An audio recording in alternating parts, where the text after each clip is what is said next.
Hello students, good evening to all of you. क्या हाल चाल हैं, कैसे हैं आप सभी। आई होप आप सभी ज़बरदस्त होंगे, बेहतरीन होंगे और ज़बरदस्त तैयारी आपकी चल रही होगी। दोस्तों, एसएससी जीडी की प्रीवियस ईयर मैथ्स के क्वेश्चन 26 नवंबर 2021 की सेकंड शिफ्ट के प्रश्नों को यहाँ पर सॉल्व करेंगे आज की इस क्लास में।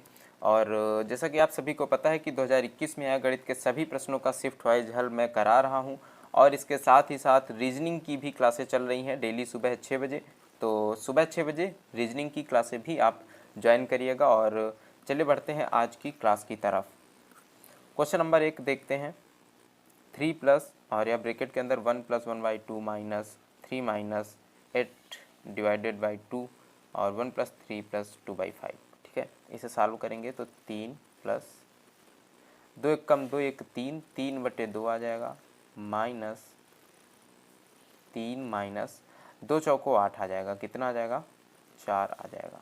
इसके बाद यह ब्रैकेट लगा देंगे प्लस यहाँ पर 3 को 3 × 5 = 15 ले लेंगे एलसीएम, तो यहाँ पर आ जाएगा 15 और इधर हो जाएगा 5 और 3 दूनी 6 6 और 5 कितना हो जाएगा? 11।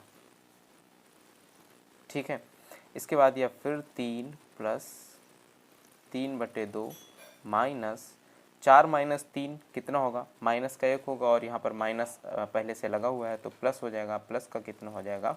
1 हो जाएगा और प्लस 11/15 यहाँ पर लिखा हुआ है। ठीक है, अब टोटल में यह भी प्लस है तो टोटल में क्या करेंगे? 15 ले लेंगे एलसीएम और यह कितना हो जाएगा? 15 × 3 = 45 प्लस सॉरी यहाँ पर 30 हो जाएगा ना एलसीएम, क्योंकि 2 भी है। 30 एलसीएम हो जाएगा तो 30 × 3 = 90, यहाँ पर हो जाएगा 90 और यहाँ पर हो जाएगा 15 × 3 = 45 और प्लस 30 और प्लस 22। इन सभी को जोड़ लेंगे तो कितना आ जाएगा? 5 × 2 = 7, 3 × 2 = 5, 4 × 9 और 9 = 18, 187/30 ऑप्शन 2 यहाँ पर राइट आंसर हो जाएगा। ठीक है, अगले क्वेश्चन की तरफ बढ़ते हैं। 152 को 3 भागों में इस प्रकार विभाजित किया जाता है कि पहले भाग का 1/5, दूसरे भाग का 1/3 और तीसरे भाग का 1/11 बराबर हैं। दूसरे और तीसरे भाग का योग कितना है बताना है। देखिए 3 भाग मान लेते हैं, एक्स वाई जेड है तो x का 1/5 बराबर है y का 1/3 और यह बराबर है z का 1/11 के। और हमें पता है कि जब x/5 बराबर y/3 बराबर z/11 इस तरह से लिखा हुआ है, हम x अनुपात y अनुपात z निकालेंगे तो क्या आ जाएगा? 5, 3 और 11 ही आ जाएगा। ठीक है, इन तीनों का योग कितना है? 152 है तो 5, 3, 8 और 11 कितना होगा? 19 और 19 यूनिट बराबर कितना है? 152 है। 8 बार कट जाएगा ना, 19 × 8 = 152 तो 1 यूनिट बराबर कितना होगा? 8। दूसरे और तीसरे भाग का योग कितना होगा? 3 + 11। दूसरा भाग और तीसरा भाग कितना होगा? 11 + 3 = 14 और 14 × 8 कितना हो जाएगा? 8 चौको 32, 8 एकम 8, 3 11 यानी 112 हो जाएगा। यहाँ पर ऑप्शन 3 सही होगा। ठीक है, क्वेश्चन नंबर 3 की अगर बात करें तो अंडों से भरी एक टोकरी में 20% अंडे टूट गए, 20% तो टूट गए हैं और 8% सड़े हुए निकले, 8% इसमें से सड़े हुए निकले और 24% अंडों का केक बनाने के लिए अलग रखा गया था। तो 24% अंडों को अलग रख दिया गया। अब इनमें से बचे कितने हैं? 12 अंडे बचे हैं जो कुछ लोगों के द्वारा खा लिए गए। यह टोटल यहाँ पर अलग रख दिए गए हैं, कुछ टूट गए हैं, कुछ सड़ गए हैं। इसके अलावा बचे कितने हैं? तो पहले यहाँ देखेंगे कि यह टोटल ख़त्म कितने हुए हैं अंडे। तो 8, 4, 12 के 2 हासिल लगा 1, 3 और 2 5। 52% अंडे जो हैं वह कुछ अलग, कुछ टूटे और कुछ सड़े हुए निकले। तो बचे कितने? शेष अंडे कितने निकले? 100% में से माइनस कर देंगे, कितना आ जाएगा? 48%। और 48% बराबर कितना है? 12 अंडों के है। तो शुरुआत में टोकरी में कितने अंडे थे? 100% की वैल्यू निकालेंगे। 100% बराबर क्या होगा? 12/48 × 100। तो 12 चौको 48 और 4 से काट देंगे, कितना आ जाएगा? 25। यानी शुरुआत में टोकरी में कितने अंडे थे? 25 अंडे थे। आगे देखो क्वेश्चन नंबर 4 क्या दिया गया है। देखो 9 भागित ब्रैकेट लगा हुआ है तो 5 माइनस 5 भागित 6 में से 7 घटेगा। जब 6 में से 7 घटेगा तो कितना आ जाएगा? -1 आ जाएगा। × 8 और प्लस यहाँ पर कितना लगा हुआ है, 9 लगा हुआ है, ठीक है, बटे 4 प्लस 4 और गुणे 4 भागित 4 ऑफ 4 लिखा हुआ है, तो इसे सबसे पहले सॉल्व करेंगे तो 4 चौको 16 हो जाएगा, भागित कितना होगा, 16 हो जाएगा, ठीक है। अब यहाँ पर देखो क्या हो जाएगा, 9 भागित, यहाँ पर जब -1 से -5 को भाग दिया जाएगा तो प्लस का 5 आ जाएगा, तो क्या हो जाएगा, 5 प्लस 5 होगा और 5 अट्ठे 40 हो जाएगा, तो प्लस 40 प्लस कितना होगा, 9 बटे कितना है, भागित 4 16 हो जाएगा, यहाँ पर 4 चौको 16 और 4 से 4 कैंसिल हो जाएगा, तो बचेगा कितना, 4 और प्लस 1, 4 1 कितना हो जाएगा, 5 हो जाएगा, ठीक है। 9 भागित कितना हो जाएगा, यहाँ पर 40 प्लस 5 और प्लस 9 54 हो जाएगा, बटे में 5 होगा, 54 को भी बटे में लिख लेंगे तो कितना हो जाएगा, 9 बटे 54 गुणे 5, 9 से काट देंगे तो 9 छाके 54, 1 बटे 6 गुणे 5 यानी 1 बटे 6 पंचे 30 यहाँ पर हो जाएगा, तो 1 बटे 30 ऑप्शन 4 यहाँ पर राइट आंसर हो जाएगा, ठीक है। आगे बढ़ेंगे क्वेश्चन नंबर 5 में, एक राशि साधारण ब्याज पर 4 वर्ष में 12,144 और 6 सही 1/2 वर्ष में 13,984 हो जाती है, ब्याज की दर ज्ञात करें। ब्याज की दर हमें ज्ञात करनी है।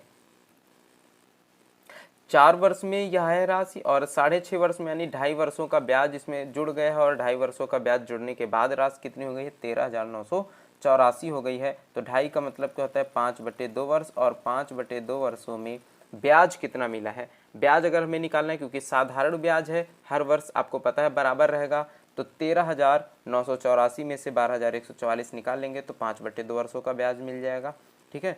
घटा देंगे तो कितना आ जाएगा, 0, 8 में से 4 गया 4 और 9 में से 1 गया 8 और 3 में से 2 गया 1, कितना हो जाएगा, 18, 40 हो जाएगा। अगर 1 वर्ष का ब्याज देखें तो 1 वर्ष का ब्याज कितना होगा, 1840 गुणे 2/5, ठीक है।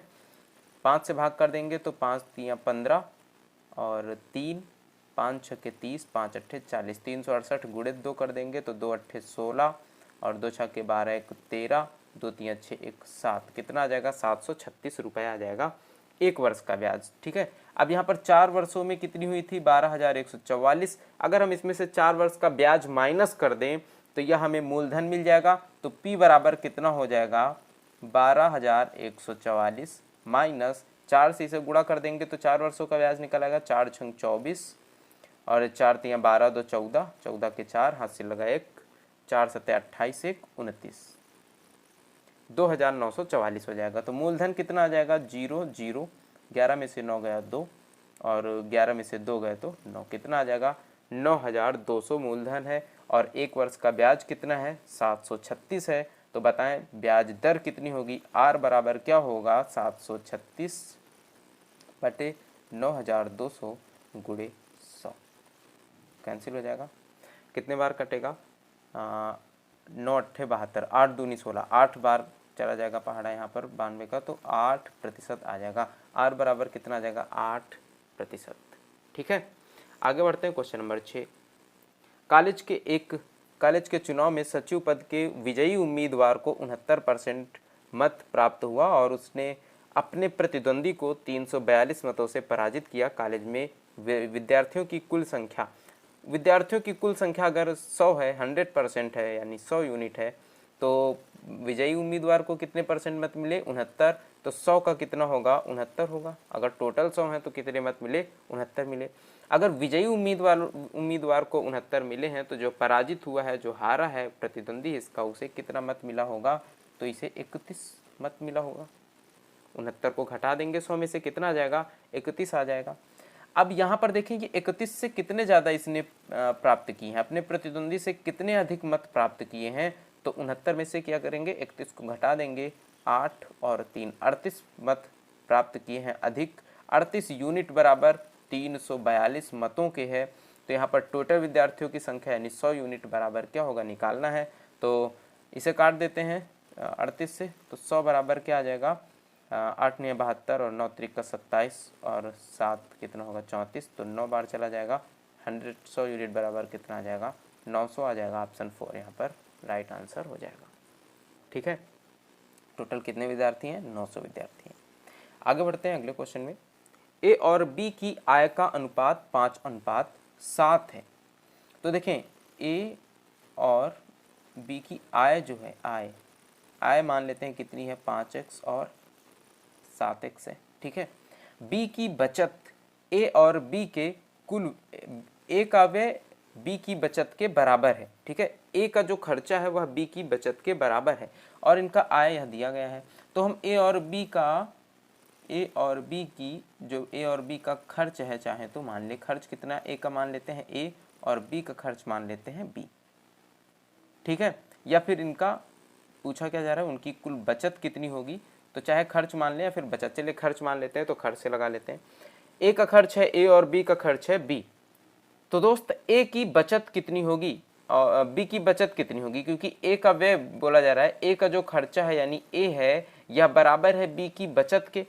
तो बी की बचत कितनी है, आय में से अगर खर्च को घटा दे तो बचत आ जाएगा, बराबर है बी की आय है 7x माइनस बी। ठीक है, ये दोनों बराबर हो जाएंगे और यहां से निकालेंगे ए और बी को, इधर पक्षांतर करेंगे, प्लस बी बराबर कितना आया है, 7x के। ठीक है, और इधर देखिए क्या बोला जा रहा है कि ए और बी का कुल व्यय, मतलब इन दोनों के टोटल खर्चे कितने हैं, 15,750, यानी ए प्लस बी को जोड़ दिया जाए तो कितना आ जाएगा, 15,750 आ जाएगा। और ए प्लस बी बराबर का है कि है 7x के है, तो यहाँ पर 7x इसका मान रख देते हैं। 7x बराबर कितना है, 15,750। तो x का मान कितना आ जाएगा, 7 दूनी 14, 7 दूनी 14, 7 पंचे 35, कितना आ जाएगा, 2250 आ जाएगा। x बराबर कितना आ जाएगा, 2250 आ जाएगा।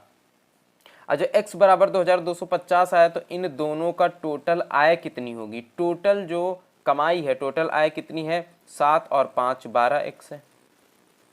x का मान यहाँ पर रख देंगे 2250, तो कितना हो जाएगा, 12 गुणे 2250, गुणा करा लेंगे, कितना आ जाएगा 0, 12 पंचे 60, 12 दूनी 24, 6 30, 12 दूनी 24 और 3 कितना होगा, 27। 27,000 टोटल इनकी कमाई है, क्योंकि पूछा क्या जा रहा है, टोटल कुल बचत कितनी होगी, टोटल कमाई कितनी है 27,000 और टोटल खर्चा कितना है दोस्त, 15,750। तो टोटल कमाई में से टोटल खर्चा को घटा देंगे 15,750 को, यहाँ से निकल आएगा कि इनकी कुल बचत कितनी है, टोटल बचत कितनी है।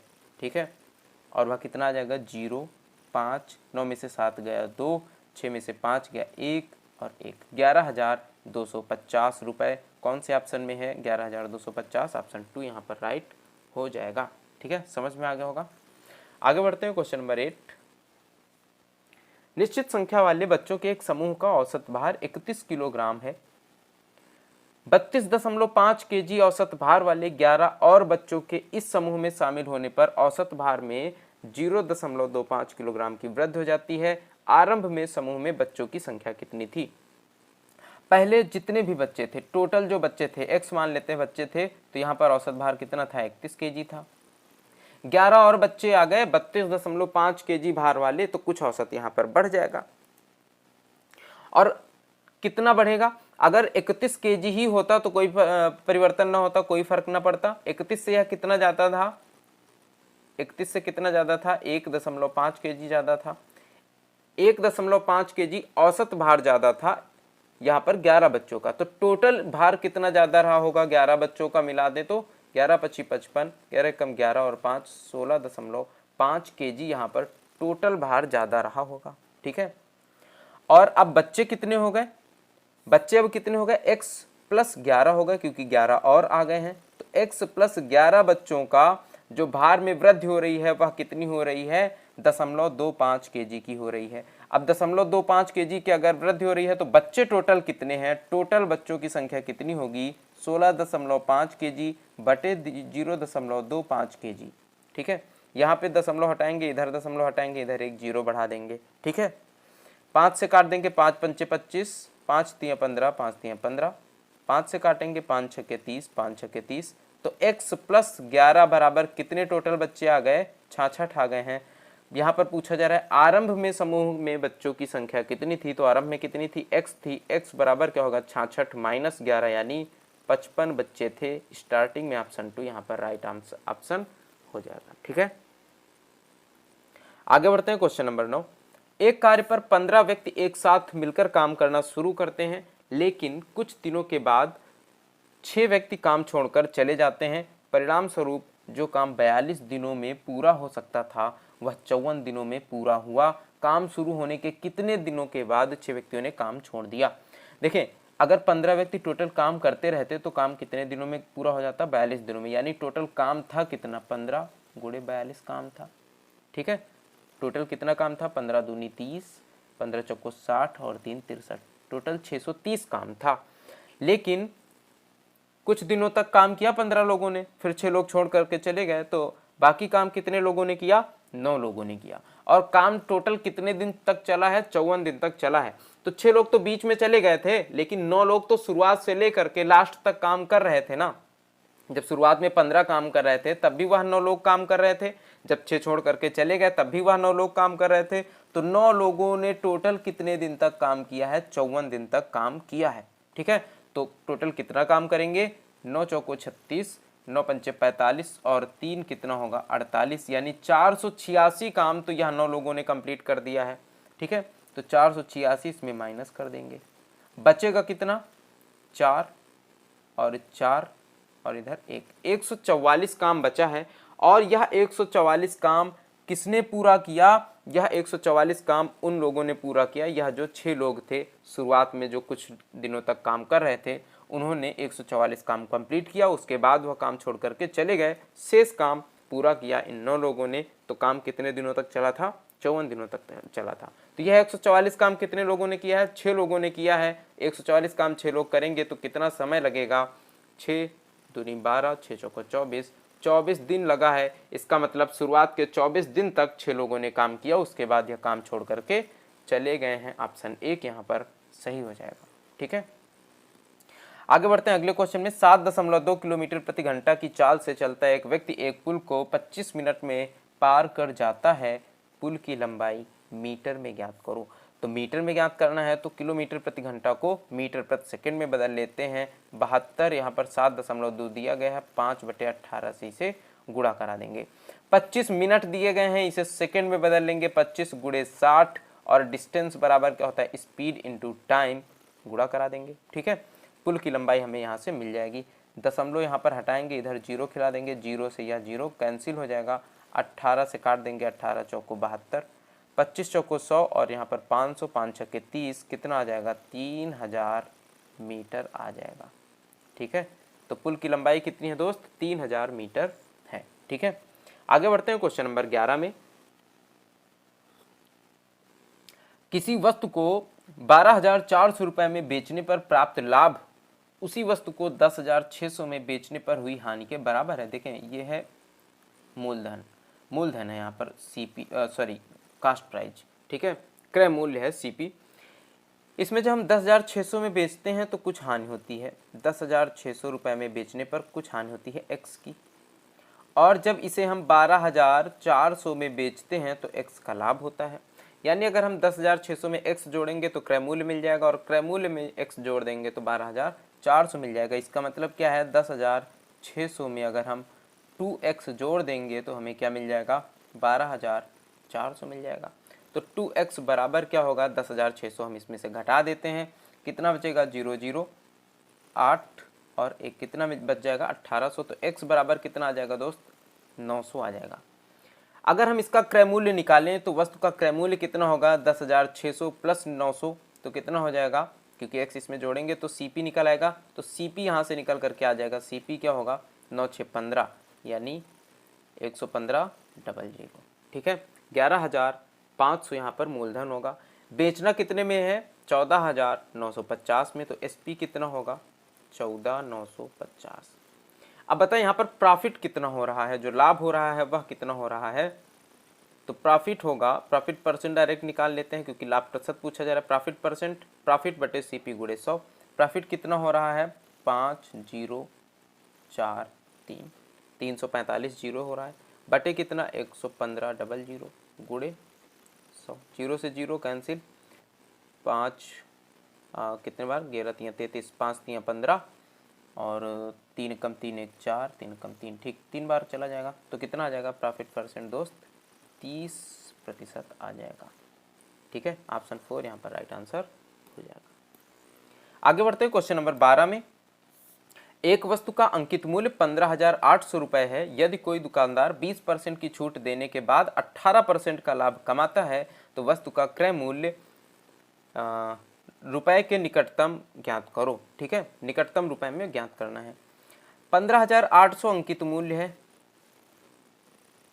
अब जब इसे 20% की छूट पर बेचेगा तो इसे 80% में बेचेगा और यह क्या हो जाएगा, इसका विक्रय मूल्य हो जाएगा और यह बराबर होगा सीपी में अगर यह 18% का लाभ लेकर के बेच दे तो। ठीक है, 0 से 0 कैंसिल हो जाएंगे, 2 से इसे काट देंगे तो कितना आ जाएगा, 2 पंचे 10, 2 ने 18, 59 आ जाएगा। 2 से इसे काटेंगे तो कितना आ जाएगा, 40 आ जाएगा। गुणा करा देंगे तो 0 0 0, 4 अट्ठे 32,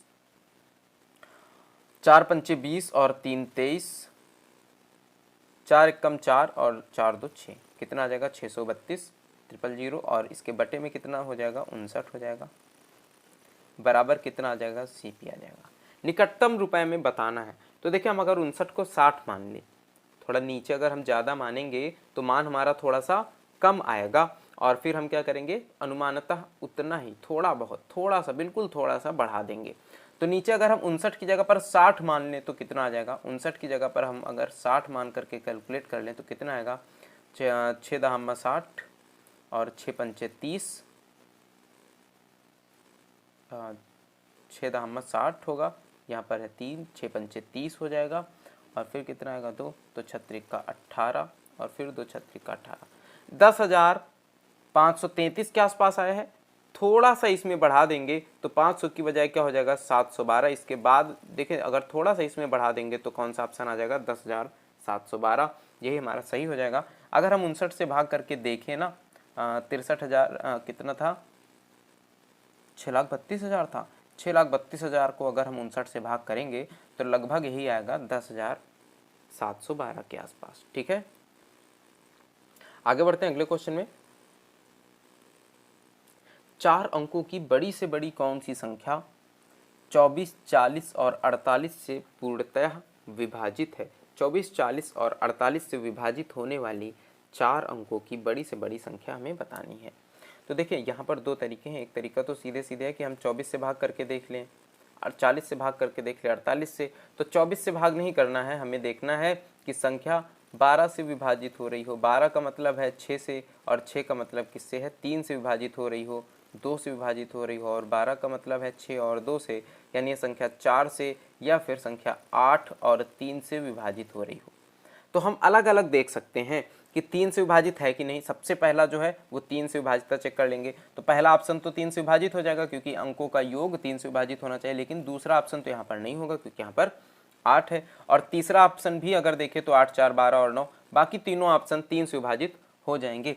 अब अगर हम 8 से विभाजिता चेक कर लें, इसकी 8 से विभाजिता में क्या होता है कि लास्ट के जो 3 अंक हैं यह 8 से विभाजित होने चाहिए। हमें दूसरा ऑप्शन तो चेक करके देखना ही नहीं है। अगर यहाँ पर पहला ऑप्शन देखें तो 8 कम 8 हासिल लगा 1, 8 दूनी 16 हासिल लगे 3 और 30 फिर कटेगा नहीं 8 से, तो 8 से विभाजित है नहीं। अगर ऑप्शन तीसरा देखें तो 8 कम 8 और 8 दूनी 16 कैंसिल हो जाएगा 3 से, मतलब 8 से कट जाएगा तीसरे ऑप्शन में। और चौथा ऑप्शन देखें तो 8 कम 8 8 पंचे 40, यह भी 8 से विभाजित हो जाएगा। तो ऑप्शन 3 और 4 ऐसे बचे हैं जो 8 से विभाजित हो जाएंगे। और देखें 0 यहाँ पर है 40 में, तो 0 तो यहाँ पर दिया ही गया है हर ऑप्शन में, तो 5 से चेक करने की कोई ज़रूरत नहीं है, 10 से चेक करने की कोई ज़रूरत नहीं है। यहाँ पर भी 8 और 5 ही है, ठीक है, 8 पंचे 40। और यहाँ पर क्या है 16 और 3 है। हमारे पास एक ऑप्शन और बचा है कि हम 16 से विभाजिता चेक कर लें। तो मतलब ये है कि अब जब संख्या 3 से भी विभाजित हो रही है और 6 से विभाजित इसलिए होगी क्योंकि यहाँ पर सभी सम संख्याएं हैं, 3 से विभाजित हैं तो 6 से विभाजित होंगी ही होंगी।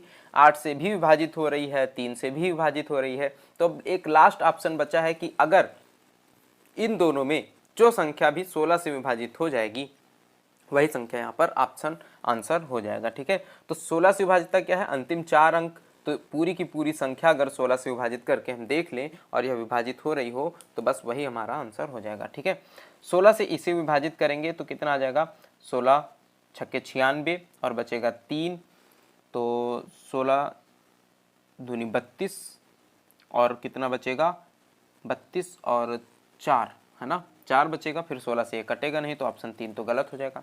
16 से अब एक ही ऑप्शन बचा है तो यही सही होना चाहिए।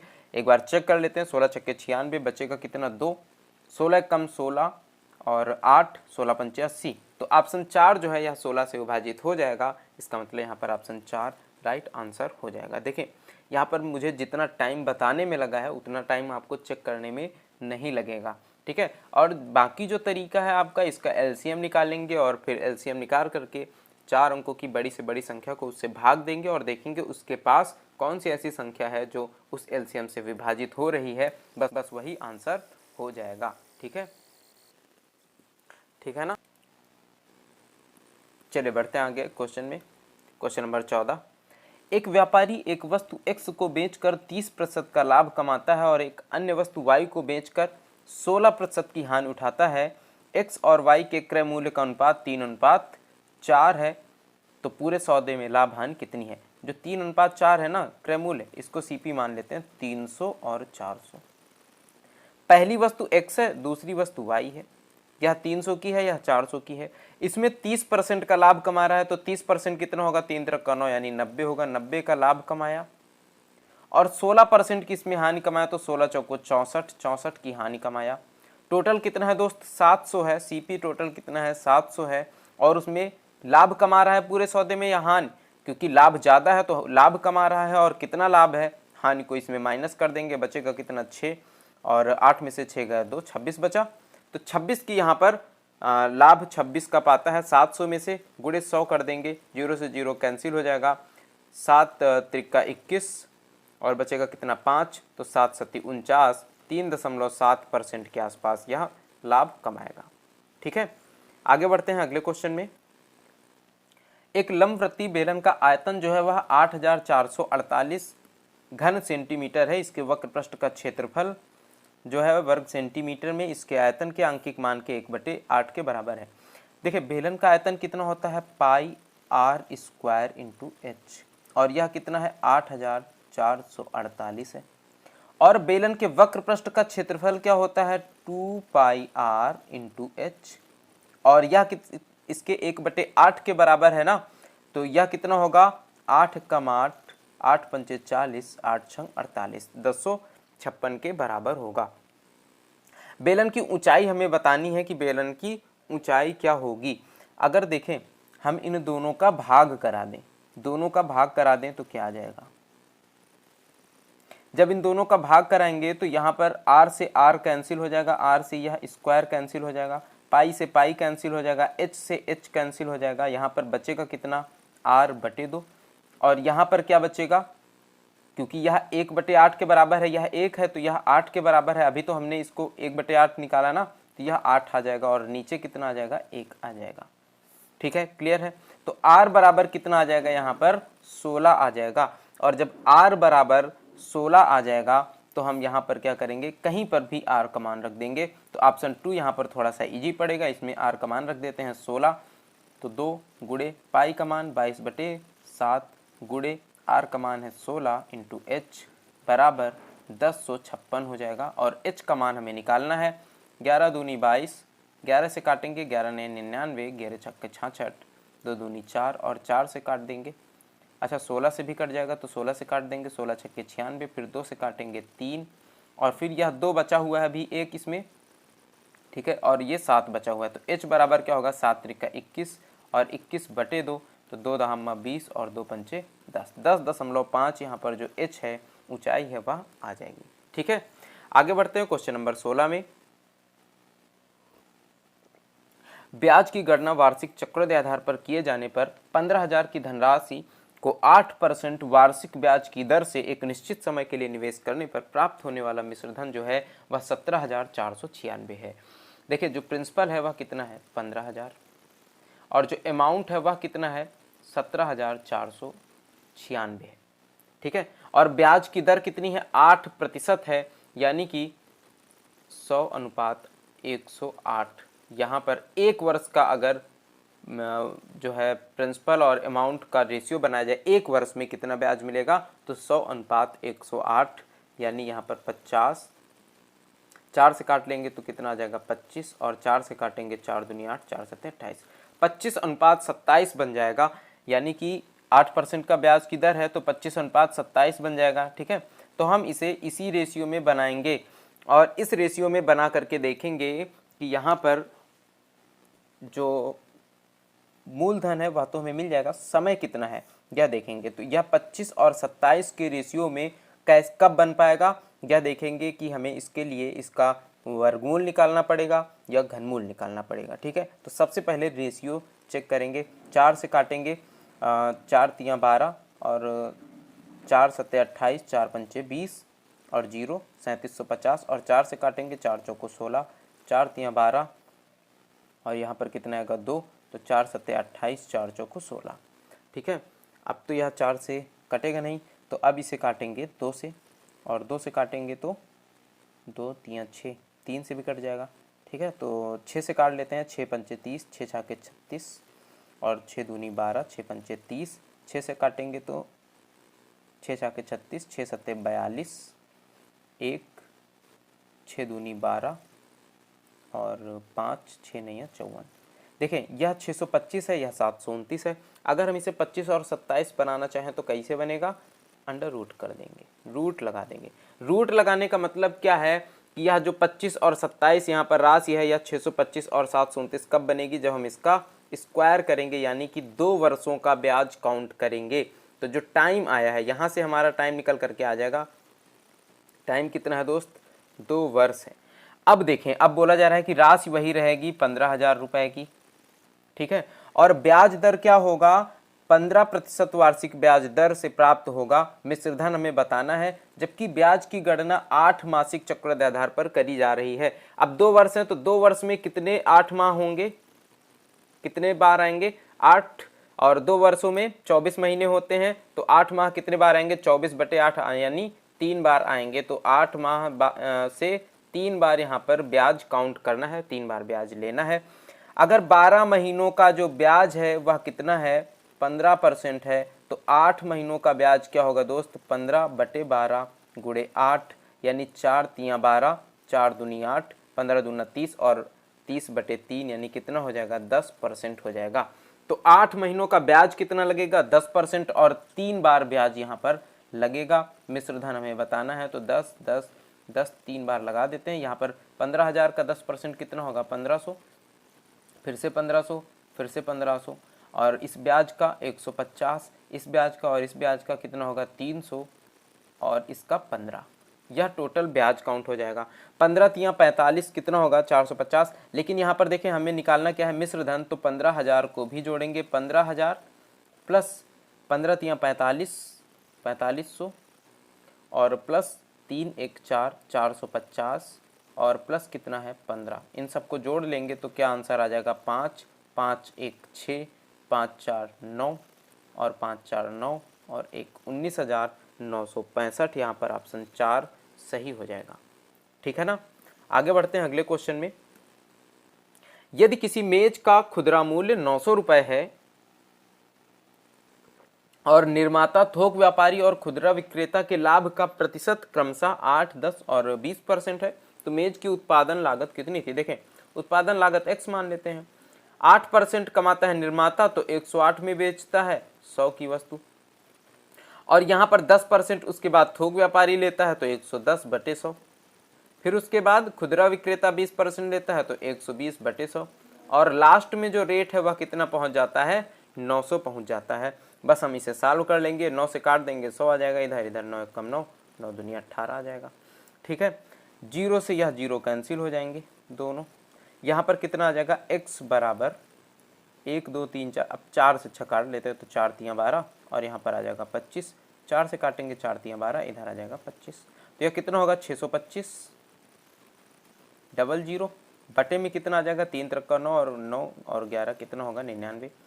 देखिए अगर इसे 99 को 100 माने ना तो लगभग यह 625 के पास आसपास रहेगा, लेकिन अगर हम नीचे वाली संख्या को बड़ा करेंगे तो हमारा मान छोटा आएगा। इसका मतलब जो एक्चुअल मान होगा वह 625 से थोड़ा बहुत ज़्यादा होगा। तो कितना होगा, 631 यहाँ पर होगा। ठीक है, थोड़ा सा ज़्यादा होगा, बहुत ज़्यादा नहीं। तो यहाँ पर लगभग में मान कितना आ जाएगा, 631 के आसपास आ जाएगा। ठीक है, आगे बढ़ते हैं अगले क्वेश्चन में। क्वेश्चन नंबर 18, एक मोटर बोट धारा की विपरीत दिशा में किसी निश्चित समय में 24 किलोमीटर की दूरी तय करती है, जो कि उसे धारा की दिशा में समान दूरी को तय करने में लगे समय से 1 घंटा अधिक है। यदि नदी की धारा की चाल 2 किलोमीटर प्रति घंटा है तो धारा के विपरीत दिशा में यात्रा करने के दौरान बोट की चाल क्या होगी। देखें, जब विपरीत दिशा में धारा के चलेगी नाव तो उसे ज़्यादा समय लगेगा, और 24 किलोमीटर उसे जाना है तो 24 किलोमीटर धारा के विपरीत चलने में लगा समय। और धारा की अगर नाव की चाल x मान लें और धारा की चाल तो दी जा रही है ना, तो धारा की चाल हो जाएगी 2, और टाइम बराबर क्या होता है, डिस्टेंस अपान स्पीड। डिस्टेंस कितना है दोस्त, 24 किलोमीटर है, और स्पीड कितना है। जब विपरीत आएंगे तो क्या होगा, धारा पीछे ढकेलेगी ना नाव को, तो नाव की चाल में धारा की चाल को माइनस कर देंगे, और नाव की चाल कितना मान लेते हैं, x किलोमीटर प्रति घंटे। इसमें धारा की चाल 2 किलोमीटर प्रति घंटा घटा दिया।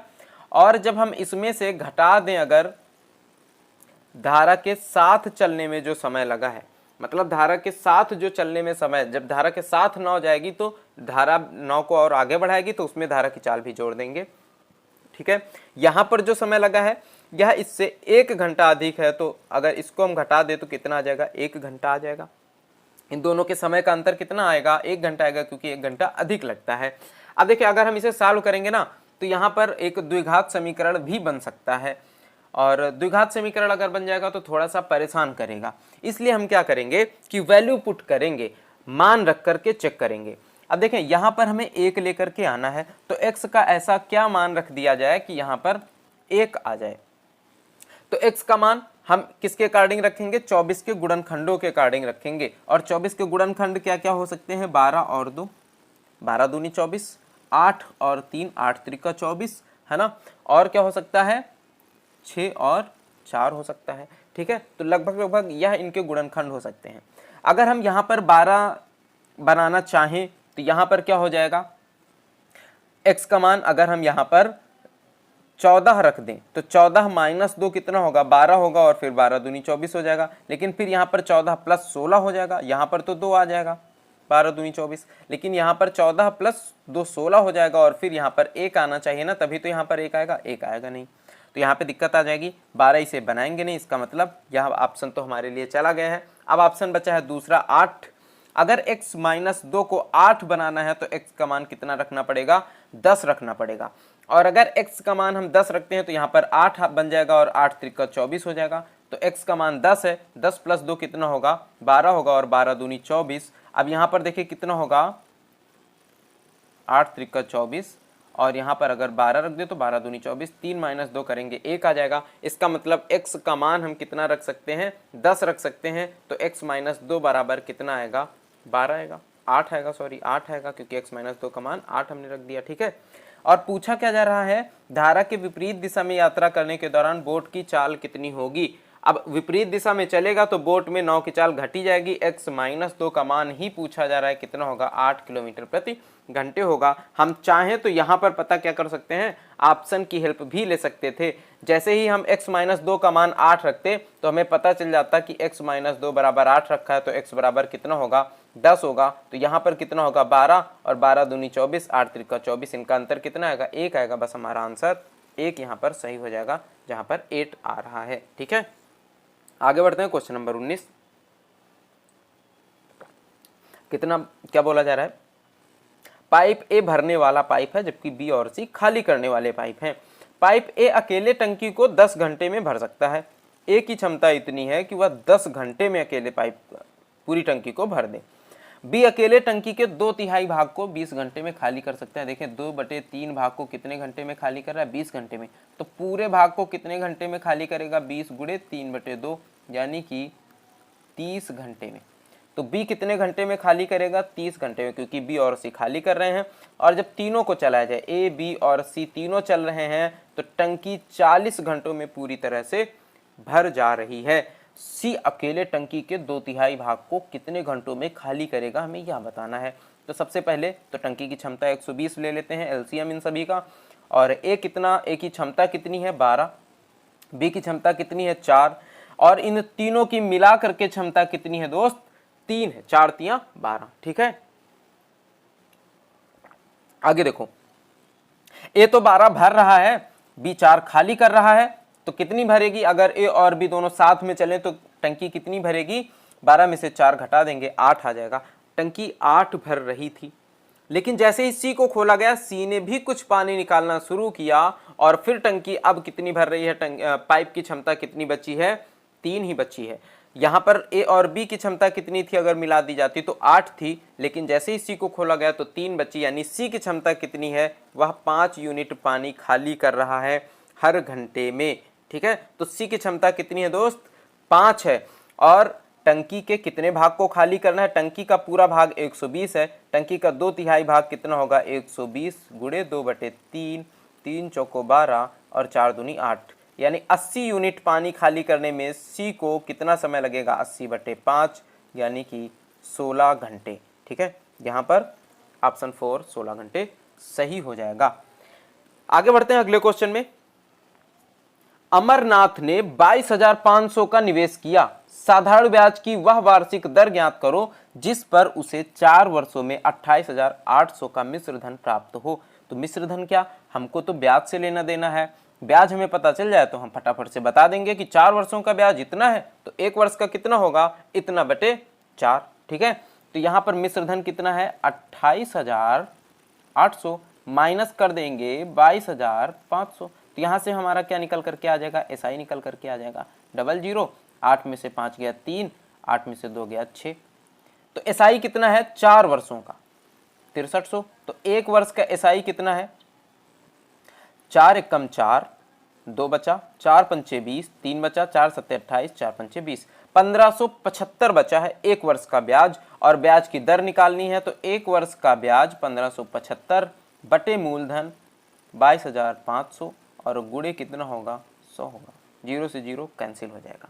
ठीक है, क्या 7 बार जाएगा? 7 पंचे 35, 7 दूनी 14 और 3 17, 7 दूनी 14, 1 15, कितना आ जाएगा? 7% आ जाएगा। आर बराबर 7%। Option 4 is the right answer.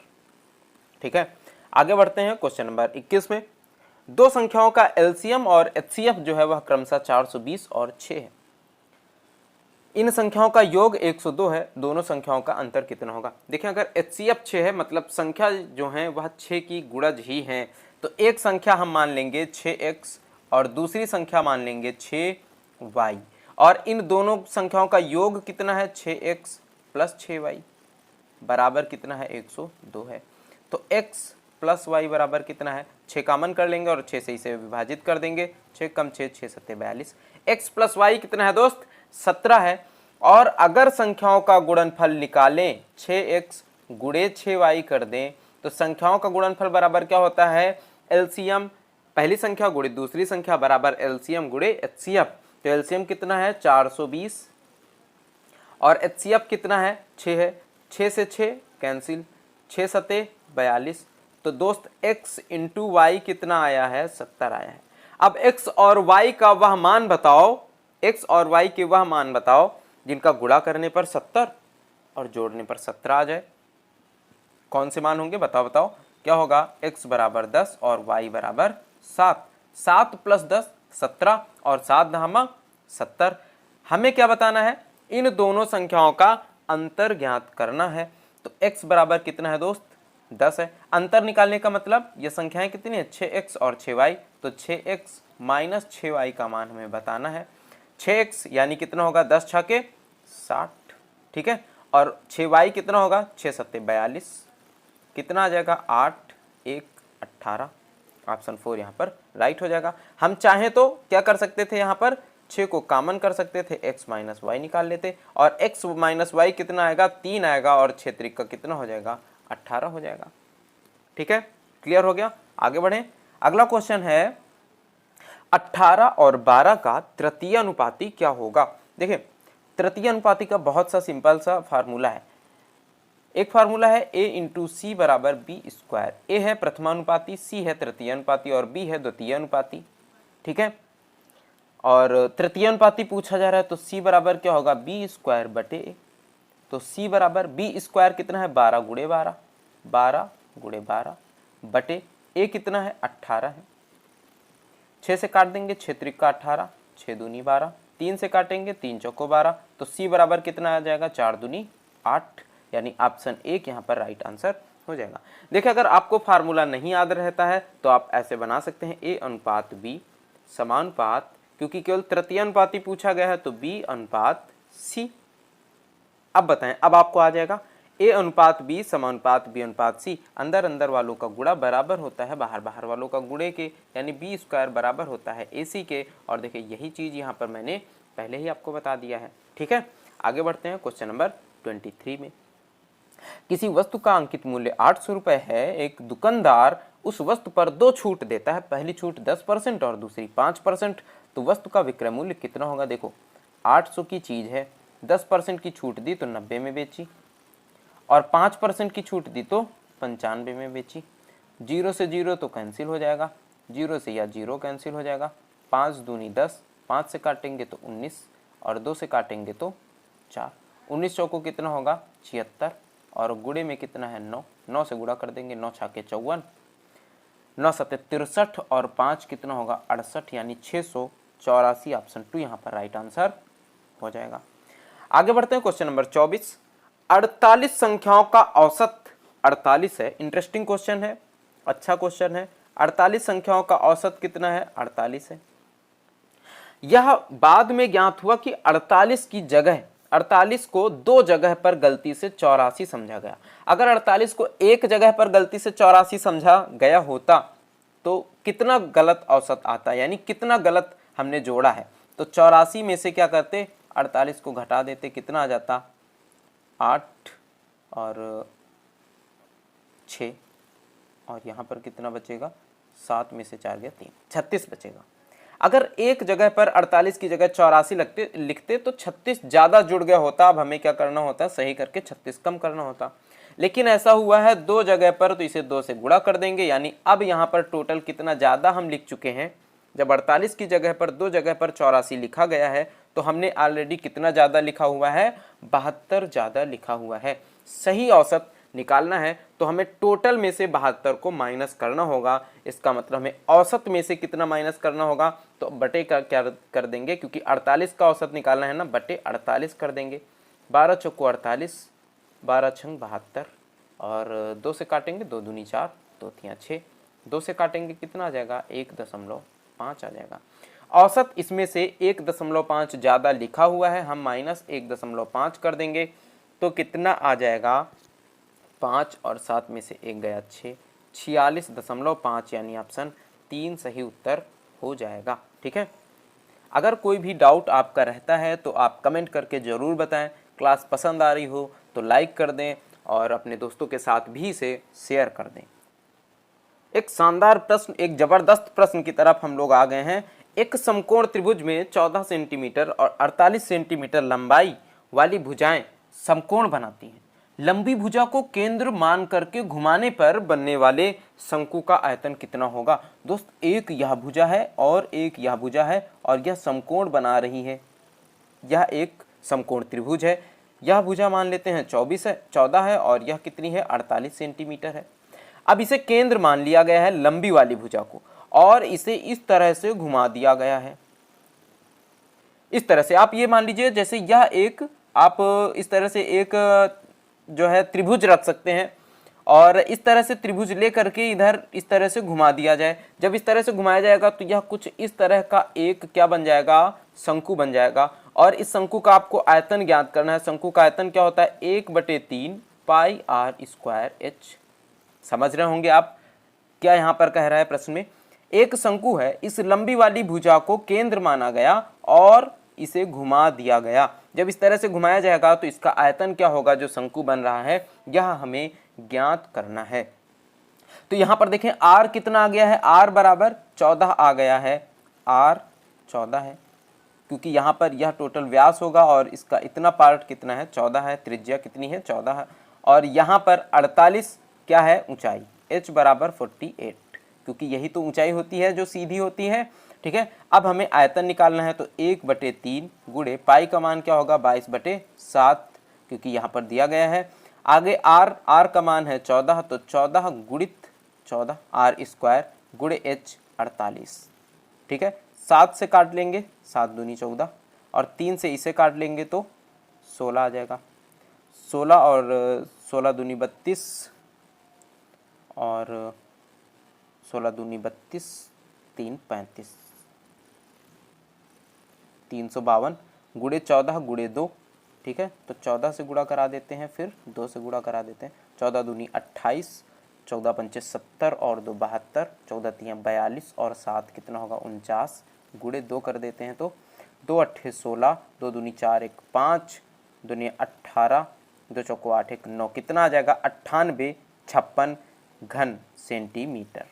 तो यहाँ पर ऑप्शन 3 यहाँ पर राइट आंसर हो जाएगा। आई होप आपको क्लास अच्छी लगी हो, आपको क्लास पसंद आई हो, आपको समझ में आया हो जो मैंने यहाँ पर आपको बताया है। तो क्लास को एक लाइक ज़रूर करें, और अगर आपको मैथ्स में आप वीक हैं, आपको मैथ्स में लगता है कि आपका जो कॉन्फिडेंस है वह बहुत अच्छा नहीं है, तो आप डेली सुबह 10 बजे इस क्लास को ज्वाइन कर सकते हैं, जहाँ पर मैं एस डी यादव बुक का सॉल्यूशन करा रहा हूँ। और हमारे यूट्यूब चैनल को सब्सक्राइब कर लें आज ही। और आप लोगों का वीडियो देखने के लिए शुक्रिया, धन्यवाद। लाइक कर दीजिए क्लास को, कमेंट कर दीजिए और शेयर कर दीजिए। मिलता हूँ नेक्स्ट क्लास में, तब तक के लिए बाय बाय, टेक केयर, जय हिंद।